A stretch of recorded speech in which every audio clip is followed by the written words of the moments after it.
Bonsoir à tous et bienvenue au 19h de la télévision de Burkina. Voici les titres. 3 janvier 1966, 3 janvier 2020. Cela fait plus de 50 ans qu'un soulèvement populaire contraint le président Maurice Siamégo à quitter ses fonctions. À Gawa, une conférence publique a été organisée pour commémorer l'événement, la genèse du soulèvement, les similitudes avec l'insurrection populaire de 2014 et les liens avec les remous sociaux actuels ont été évoqués. Et puis soutenir les forces de défense et de sécurité, voici la philosophie du FUNA, le festival de l'unité nationale, un festival qui a drainé les mélomanes venus soutenir l'initiative de l'artiste Bass Mandelson au programme de la musique live avec pour cadre le centre culturel Les Bambous à Bobo Dioulasso. Le 3 janvier 1966, un soulèvement populaire à l'initiative des syndicats mettait fin au pouvoir de Maurice Siamégo. Pour la commémoration 2020 de cet événement, une conférence publique a été organisée à Gawa. La genèse du soulèvement, les similitudes avec l'insurrection populaire de 2014 et les liens avec les remous sociaux actuels ont tour à tour été abordés par les différents intervenants. Kassoum Tony et Sie Judicael Pouda. Lors de cette conférence, il s'est agi pour les syndicats de faire un feedback sur l'histoire du soulèvement populaire du 3 janvier 1966, de montrer ses dénominateurs communs avec l'insurrection de 2014 et c'est très similaire avec la situation actuelle. Que ce soit d'un point de vue économique, politique et social, en tout cas les caractéristiques sont communes. On a eu deux dirigeants qui n'étaient plus en phase avec le peuple. Des dirigeants qui ont estimé qu'ils étaient incontournables et qu'à l'aide de l'armée ou d'un clan donné, ils pouvaient en quelque sorte asseoir les pouvoirs sur tout le peuple. S'inspirer de l'histoire tout en consolidant les acquis obtenus lors des luttes, ce fut également un point saillant de cette conférence publique. L'un des points de divergence actuels entre le gouvernement et les syndicats était au centre d'une communication. L'impôt unique sur le traitement des salaires UITS, puisque c'est de lui qu'il s'agit, a été concédé au président Sangoulé Lamizana par les syndicats d'alors en 1966 pour relever l'économie après le soulèvement populaire. Et aujourd'hui, la mesure visant à élargir le champ de l'UITS à tout le salaire des fonctionnaires du public ne passera pas foi des syndicats. Les travailleurs n'ont pas autre leçon. La seule leçon à tirer là, c'est mener la lutte. Et une lutte âpre. Parce que ce que le pouvoir est en train de nous présenter là, c'est extrêmement grave. Les syndicats, depuis 1960, ont fait reculer plus d'un gouvernement. Voilà. En 1966, on a fait tomber un régime. En 1975, on a fait échouer le projet de Sangoulé Lamizana. Et en 1998, c'est nous qui avons contraint le régime à reconnaître que Norbert Zongo a été assassiné. 2014, 2015, les syndicats ont été au cœur de l'évolution sociopolitique du Burkina. Lors de la conférence, les différents intervenants ont appelé les militants à rester mobilisés pour les luttes à venir. Le maire de la commune de Bobo Dioulasso et les présidents des CVD, les conseils villageois de développement autour de la même table. Il s'agit là de l'Assemblée générale annuelle des CVD. Plusieurs points à l'ordre du jour de cette assemblée. La prévention et la gestion des conflits et aussi l'épineuse question de spéculation foncière avec notamment certains promoteurs immobiliers indélicats. Hassan Gourabou et Amadou Lougué. Les présidents des conseils villageois de développement et le conseil municipal autour d'une même table au moins une fois par an. C'est une recommandation de la loi. Au cours des débats de cette Assemblée générale, la spéculation foncière devenue un fonds de commerce pour bon nombre de promoteurs immobiliers.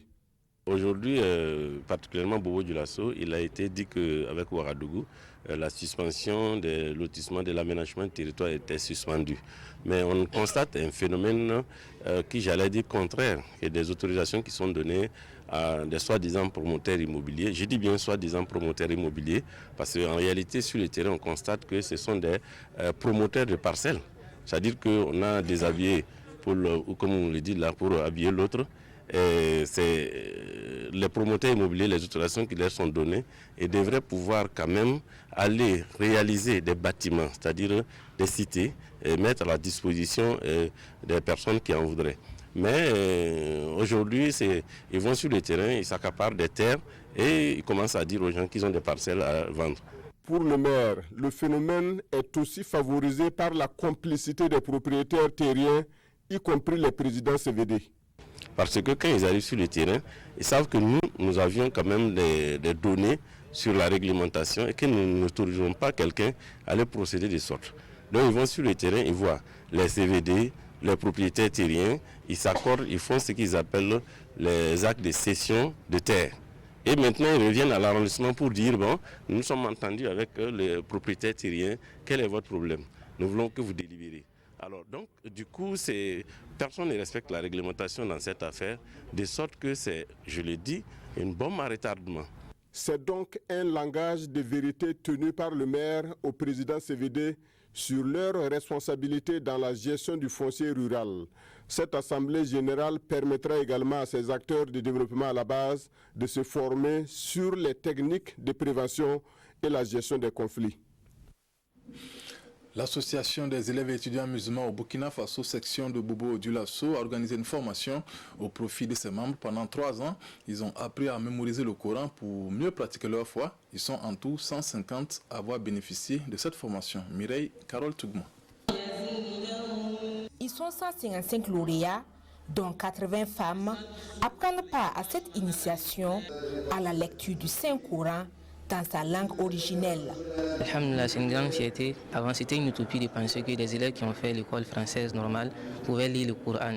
Mais alhamdulillah, avec les efforts de l'association des élèves étudiants musulmans au Burkina, on voit que c'est une réalité. Alhamdulillah, ça fait que c'est vraiment un sentiment de fierté, un sentiment de joie immense qui nous anime. L'association des élèves et étudiants musulmans au Burkina entend susciter ainsi en milieu scolaire et estudiantin l'aptitude de la mémorisation et la valorisation du Saint-Coran. Depuis nos aînés jusqu'à ce jour, en tout cas, la question de la formation est une priorité pour nous. Et actuellement, dans toutes les 45 provinces du Burkina, vous verrez qu'il y a des centres de lecture du Coran qui sont créés et effectivement qui permettent en tout cas de cadres d'apprentissage et de mémorisation du Coran pour l'ensemble des élèves et des étudiants musulmans ici au Burkina. La formation s'est bien déroulée. C'est des apprenants du Coran. Ils ont fait un trajet de 3 ans en apprenant le Coran jusqu'à terminer la lecture du Coran de Nas à Bakara dans la bonne lecture du Coran en respectant les règles de la mélodie. Le Coran est tout pour le musulman, c'est la mère même des sciences. Donc c'est pourquoi réellement on a mis beaucoup l'accent sur la formation du Coran. Le concours de mémorisation du Coran de l'Association des élèves et étudiants musulmans au Burkina se déroule chaque année. Il est à sa 4e édition. Invite a été lancé aux lauréats de travailler pour que les valeurs enseignées par le Coran servent de boussole. Le FUNA, le Festival de l'Unité Nationale, est une activité qui vise, selon son promoteur, à soutenir les FDS. Et il y avait de la musique live au cours de cette édition de FUNA organisée au Centre culturel Les Bambous à Bobo du Lasso.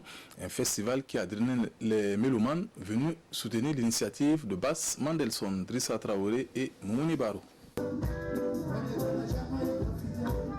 L'artiste reggaeman Bass Mandelson et ses camarades musiciens en concert live à l'image des ventes de politiciens, Rama Ngoni, les frères Diabaté et bien d'autres soutiennent à leur manière la cohésion nationale à travers le FUNA, Festival de l'Unité Nationale. La situation oblige, tous sont mobilisés pour combattre à travers les micros le phénomène du terrorisme que connaît le Burkina Faso.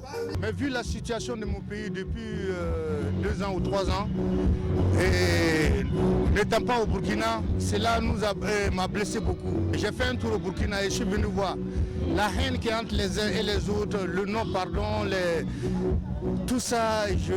Je me suis dit que non, il fallait que je fasse quelque chose.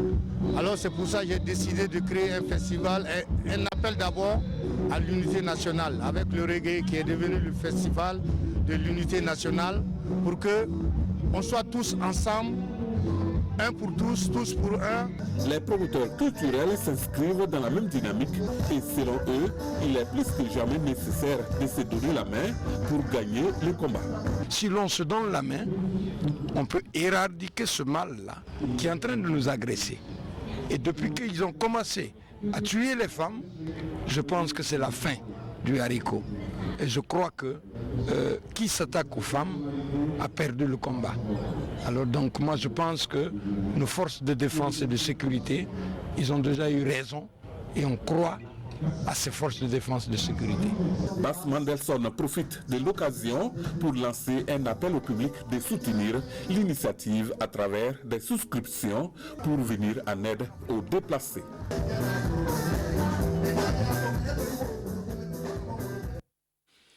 Après son premier album qui lui a valu une nomination au Kun de 2019, Sadio Koda vient de mettre un nouvel album sur le marché. Intitulé La Force du Cuir, il comporte 7 titres et parle des thématiques telles que l'amour, l'espoir ou encore la cohésion sociale. La dédicace de l'album, c'est avec Oscar Soulama et Ismaël Diloma Sirima.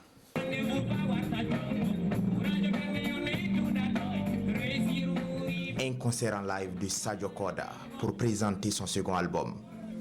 Il est riche de 7 titres. Chanté en fulfulde, en anglais et en français, cet opus est baptisé La Force du Cuir. Le cuir, il est résistant. Vous le mouillez, vous faites tout ce que vous voulez avec le cuir. Il est toujours le cuir. Il peut même briller. Il associe la beauté, la résistance et la force en fait. Donc c'est ça le cuir. C'est une philosophie, c'est un cœur. La Force du Cuir est un album qui s'inspire des rythmes du denke denke que Sadio Koda a panaché avec le blues et la country music pour créer son propre style, le Colatino Pula.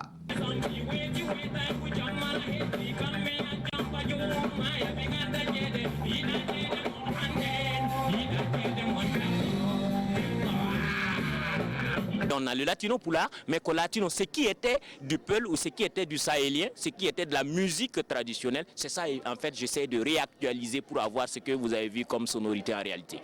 Par ce mélange de divers rythmes, Sadio Koda vous propose des titres comme I'm Nobody, Jam Nathan et Sacrifice. Dans le sacrifice, tu veux finir ça tout à coup. Laisse-moi un peu de temps, laisse-moi un peu de temps. Et on apprend de ça cela, jamais fait tous les jours. Et j'ai changé de plan, et j'ai changé de plan. Il y a le thème de l'amour, le thème donc du dialogue social. Il y a aussi le thème, comme on parlait, de la cohésion et tout ça. Donc on aborde un certain nombre de thèmes. Donc au-delà du courage, il y a l'amour, il y a le vécu quotidien. La Force du Cuir, le second album de Sadio Koda, est produit par Poulard Home Label. Il est disponible sur le marché du disque au prix de 5 000 francs CFA.